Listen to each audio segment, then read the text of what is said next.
اهلا بكم في فيديو جديد، معاكم مارو. احنا النهارده في الفيديو ده هنتكلم فيه عن ماذا بعد الفوز باللوتري. طبعا ده سؤال كبير جدا، كله بيدور على شقق، كله بيدور على بيوت، كله لسه بيختار الولايات. طب انا هنزل اشتغل ايه؟ طب انا هنزل اعمل ايه؟ واعتقد عدى شهر بالظبط من اعلان مين اللي كسب في اللوتري. فانت من الناس اللي انت كسبان في مبروك عليك. حرفيا عندك، يعني مش عايز اقول لك، لو انت كنت فاكر ان انت كنت عايشه ساعة التقديم وكده صعب، فاللي صعب جاي، بس مش هيبقى صعب لو انت شغلت دماغك. تمام؟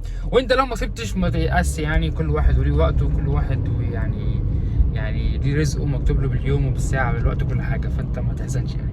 طيب، فالفيديو ده انا هقول لك فيه انت العيشه هتبقى عامله ازاي، ولا انت جاي على فين، ولا هقول لك كام ستيبس كده وحاجات بجد هتفيدك جدا جدا جدا. اول حاجه خلينا نبتدي بيها، لو انت من الناس اللي لسه ما قررتش تروح ولايه ايه، تمام؟ فانا هقول لك نصيحه من الاخر، يعني هي الولايات مش هتفرق معاك قوي. طبعا هتفرق، انا حكيت في كذا فيديو على الاسعار، على اسعار الايجار واسعار والاكل والشرب وحاجات كتير، صح؟ بس انا بقول لك يعني لو انت عندك هدف بجد وجاي تشتغل بجد وتتعب بجد وتتعلم وتتخرج وتدرس وكده وكل الكلام دوت وتخرج بدراستك مش هتفرق معاك، الولايه. يعني لو رحت ولايه جمصة في مصر لا بجد، يعني لو رحت اي ولايه، تمام، فعلا مش تفرق معاك، تمام؟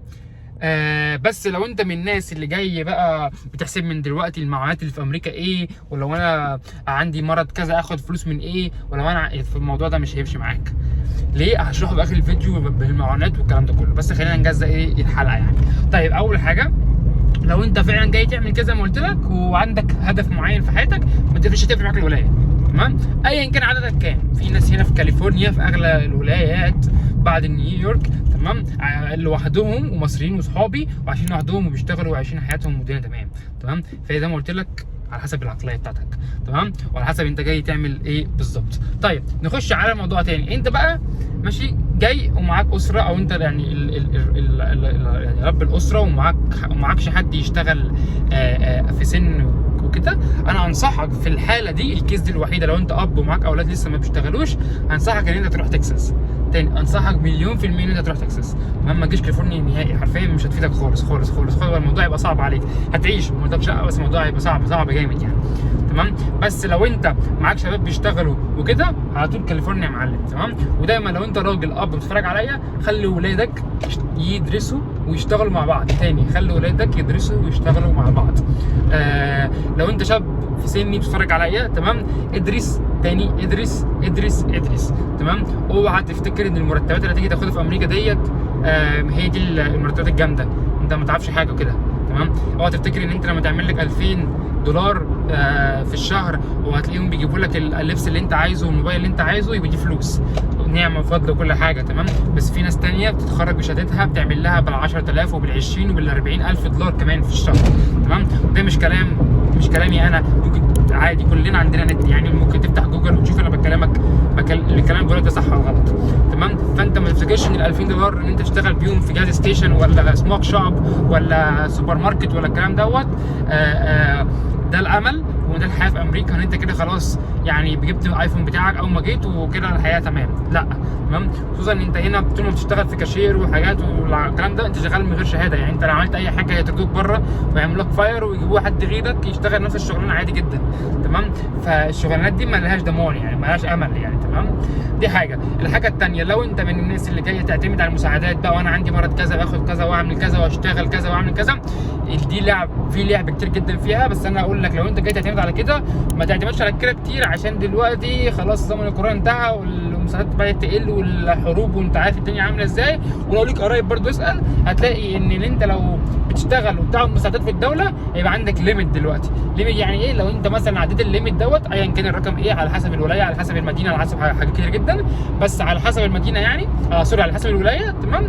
لو عديت الليميت دوت، المساعدات بتاعتك اللي هو التامين، ولو انت مثلا بتاخد بنفيتس زي مثلا فود ستامب ولا مش عارف ايه الكلام ده كله، هينزل لك وممكن كمان 100% هيتقطع عنك، تمام؟ فانا في الفيديو دوت جاي اكلمك لو انت عندك هدف في حياتك، وانا بقول لك كشاب، وانا ان شاء الله انا هتخرج خلاص، بقول لك اهو، حاول تيجي اول ما تيجي امريكا، تمام، تتعلم انجلش. تاني حول اول ما تيجي امريكا، او اقول لك على اول خطوه تعملها. الاول لازم طبعا تطلع رخصتك، تطلع البطاقه بتاعتك الاول، بعد كده الرخصه، تعمل امتحانات الرخصه اتكلمت عنها في فيديوهات قبل كده، خش اتفرج عندي على القناه. تمام. وبعد ما تطلع رخصتك وتظبط حالك، تمام، تدور لك على شغلانه. كل ده انت بس هتعمله في اول شهر. تمام. تدور لك على شغلانه كويسه تعلمك انجلش ويبعد عن العرب. بمعنى ايه؟ ما تروحش تشتغل لي في مطعم عربي كل الناس بتتكلم عربي، تمام، الكاستمر كلهم اللي عندهم بيتكلموا عربي، تيجي تقول ان انت هتتعلم حاجه. مش هتتعلم حاجه، اللغه بتاعتك مش هتبقى قويه. تمام. بس لو انت بتتكلم، لو انت بتشتغل في شركه بتتكلم كلها انجلش، سيلز مثلا زي ميسيز ولا نورد ستورم ولا حاجات من الحاجات ديت، اسمه ايه دوت، ايه تاني، مثلا اي حاجات بتوع ملابس، سيلز، اي جاز ستيشنز، سموك شوبس، اسمه ايه دوت، كل المحلات دي، السوبر ماركتس والكلام ده كل دي اماكن بتتكلم انجلش، صح؟ هتعلم انجلش كويس جدا، خصوصا من الزباين والناس اللي شغاله معاك والسيستم والنظام. هتعلم حاجات كتيره جدا في الشغل. تمام.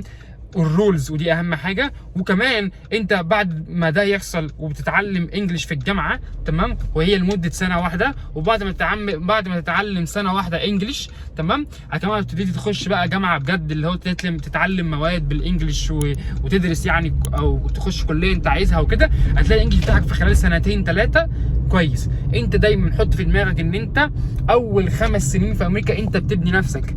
يعني ايه ببني نفسي؟ اقول لك انا يعني ايه ببني نفسك. انت لسه جاي امريكا، صح؟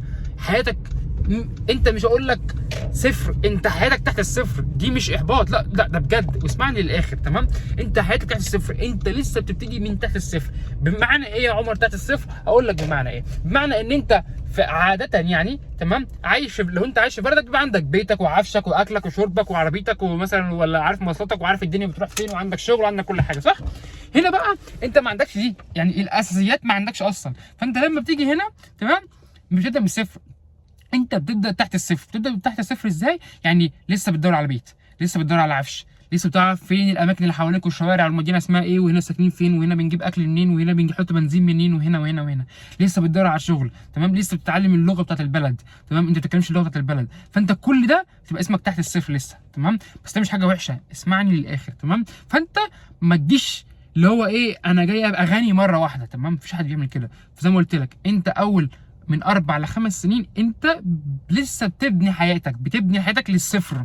تركز معايا، بتبني حياتك للصفر، تمام. فانت من الحته ديت اللي هو انت بتدور على شغل، لسه بتطلع بطاقتك، لسه بتطلع رخصتك، بتعلم اصلا ازاي اطلع رخصه. واللي بتعدي بقى دي عباره عن تجارب الحياه في امريكا. لسه بقى بتعدي على ازاي اعمل الرخصه والامتحانات، وتتكلم مع الناس، وتخش الدي ام في، وتعمل تطلع الجرين كارد قبليها طبعا، وبعد كده تروح تتصور في البطاقه بتاعتك، وتعمل كل البروسيس ديت، وبتبتدي تدور على بيوت وبقى وشوف، فاهمني، وازاي بتدور على شغل، وتتعلم ازاي الشغل، وتتعلم ازاي الانجليش. بعد كده تبتدي تخش جامعه. بعد كده في ال5 سنين اللي انا بقول لك عليهم دول، تكون ان شاء الله المفروض ان انت اتخرجت من الجامعه بتاعتك. فدي كده تبقى انت وصلت لايه، لمرحله الصفر. يعني ايه مرحله الصفر دي؟ يعني انت زي اللي في بلدك بالظبط، لو انت متعلم، عندك بيتك، عندك شقتك يعني، ولا عندك شغلك، وحياتك واقفه بالظبط صفر. فانت صفر بصفر، فاهمني؟ انت كده لسه بعد ال5 سنين دي بقى انت كده تقول كده بقى ايه، اوكي انا كده في امريكا بقى خلاص، انا كده ظبطت اموري، عايش مع اهلي، جبنا البيت اللي احنا عايشين فيه ايجار مثلا وفرشناه، وكلنا بقينا بنشتغل، وفي اللي اتخرج وفي اللي لسه ناقص له سنه، وفي كده، تمام، وكلنا بنتكلم انجلش. نبتدي بقى نفوق لحياتنا. بمعنى ايه؟ يعني ايه، نعلى ازاي؟ احنا مثلا احنا 5 6 افراد، 4 افراد، لا احنا عايزين نجيب بيت، لا احنا عايزين مثلا لو في واحد، لو انت مثلا، انا بتكلم لو انت اسره مثلا عايز تجيب بيت، تحط بقى مقدمه كل واحد فيكم يجيب بيت، تمام.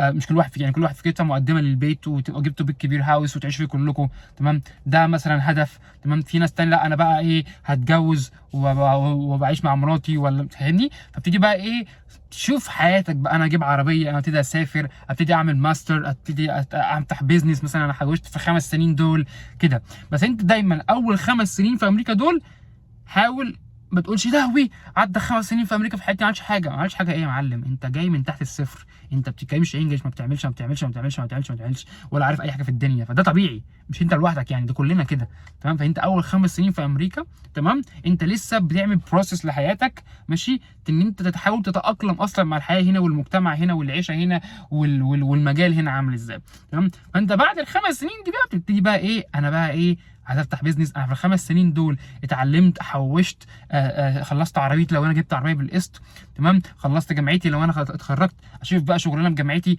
تمام، مع الفلوس اللي انا حوشتها افتح بيزنس. لا طب احنا نجيب بيت، طب ممكن نجيب بيت ونأجره احنا كلنا مع بعضينا مثلا كده. فانت تبقى عندك بقى انت واسرتك خطط تاني، يبقى عندك انت واسرتك خطط. بس بلاش تبقى انت جاي اول من امريكا وعايز تعمل كل حاجه، فتلاقي الطموحات اللي انت كانت عندك تمام مع الواقع اللي انت هتعيش فيه بوم اتبخرت، وهتبقى عندك يأس. عشان كده معظم الناس اللي بتيجي بيجي لها اكتئاب، واللي مش قادر، واللي بينزل مصر تاني، واللي بيقعد ينزل بصوت حزين على الفيسبوك واللي مش عارف ايه. ليه؟ عشان هو في دماغه شايف الامريكان اللي عايشين في اللي هم اصحاب البلد دي، صحابهم البلد دي مولودين هنا، اجداد وعيالهم متربين هنا وبيتكلموا انجلش، هي لغتهم اصلا وعايشين وما بيدفعوش يعني.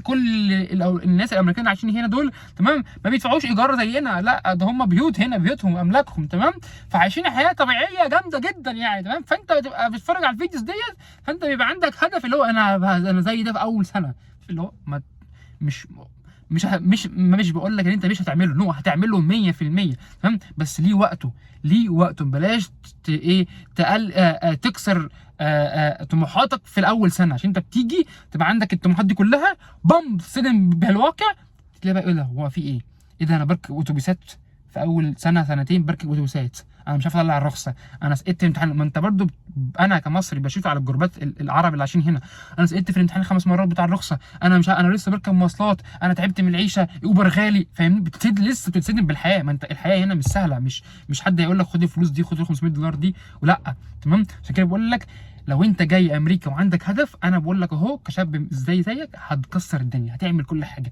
يعني، هتتعلم انجلش وهتجيب بيت وهتخلص جامعتك وتشتغل بمرتب جامد جدا وهتجيب عربيه نفسك فيها وهتسافر وهتعمل بيزنس وهتعيش. ده لو انت عندك هدف وحاطط كل حاجه ستيب باي ستيب في بلان. حط بلان لحياتك وامشي عليها، حط خطه كده كامله، انا هعمل ستيب باي ستيب 1 2 3، انا دراستي مذاكرتي بحاول اشوف شغل بمبلغ كويس، اجيب عربيه، فاهمني؟ حط خطه، ما تبقاش عايز اول سنه ديت اول ما تيجي تعمل كل حاجه، فلما تيجي تصدم بالواقع. بلاش، صدقني دي اكبر غلطه الناس كلها بتقع فيها. فزي ما قلت لك اول ما تكسب اللوتري انت شوف انت اهدافك ايه مع اسرتك اللي انت عايش معاها دي اهدافها ايه، كل واحد بيفكر ايه، يعني اللي عايز يتجوز ولا انتوا عايزين تجيبوا بيت مع بعض ولا انتوا ايه، كل واحد بيشوف اسرته عايزه ايه. فانت او انت شوفي اسرتك عامله ايه، او شوفي اسرتك عامله ايه، نظامها عامله ازاي، وبناء عليه بتحطوا الخطه. انا خلاص لو احنا جايين نجيب بيت وننبسط ونعيش كويس وبتاع، ممكن احنا لو احنا عدد كتير نروح كاليفورنيا، العيشه كويسه، اماكن سياحيه كتيره، بلد كويسه، الجو بتاعها معتدل، انت عارف، وطلب الشغل غالي تمام، وسعر الساعه فيها حلو تمام. خلاص احنا كلنا نروح كاليفورنيا ونبتدي في الاول 5 سنين دي. الناس اللي لسه هتدرس على ما تتخرج نكون احنا حوشنا مبلغ نجيب بيه بيت، يبقى احنا عندنا بيت ملك زي ما عندنا في بلادنا بيت ملك تمام، وكلنا يبقى اتخرجنا. فاحنا لما كلنا نبقى متخرجين وحوشنا، اما نحب نجيب البيت دوت، يبقى حاطين مقدمه اللي هي الداون بيمنت كويس تمام، وكلنا بدانا نشتغل بشهاداتنا، فبنعمل لنا حوالي اقل حاجه 8 $9,000 عشان احنا شغالين بشهاداتنا. سواء انت بقى ما اعرفش بقى، ممكن انت شغال طب، دي حاجه ثانيه، انت اتخرجت من طب ولا صيدله ولا حاجات، دي حاجه ثانيه. انا بكلمك يعني في الافريج تمام. فاحنا تمام قوي يعني، لو ندفع لنا القسط بتاع البيت $3,000 ولا $4,000 ولا $5,000 تمام، احنا كام 5 افراد 4 افراد كلنا بنعمل فلوس كويسه تمام. فانت لو انت شاب لوحدك برضو تمام، شوف انت جاي هدفك ايه، جاي عايز تعيش ولا عايز بس تحوش وتنزل مصر تاني، ولا عايز تعمل ايه. بس لو انت شاب لوحدك وجاي تحوش وتنزل مصر تاني، انا بقول لك ابعد عن كاليفورنيا خالص ونيويورك والبلاد دي، مش هتنفعك، مش هتعرف تحوش فيها اصلا. بس لو انت جاي تدرس وتتعلم وتعيش بس كده اللي هو ايه، مزنوق اول كام سنه لحد ما تتخرج من دراستك، وبعد كده ما شاء الله هتبقى عيشك كويسه، تعالى كاليفورنيا وتلاقي الدراسه كويسه وهتلاقي شغل وممكن تلاقي روميت وتدور وكلها. كل واحد على حسب حياته. ده كان الفيديو، اتمنى يكون الفيديو عجبكم. ما تنسوش تعمل لايك، سبسكرايب وتشترك في القناه وتعملي فولو على الانستجرام. وي سي يو جايز نيكست فيديو. سلام.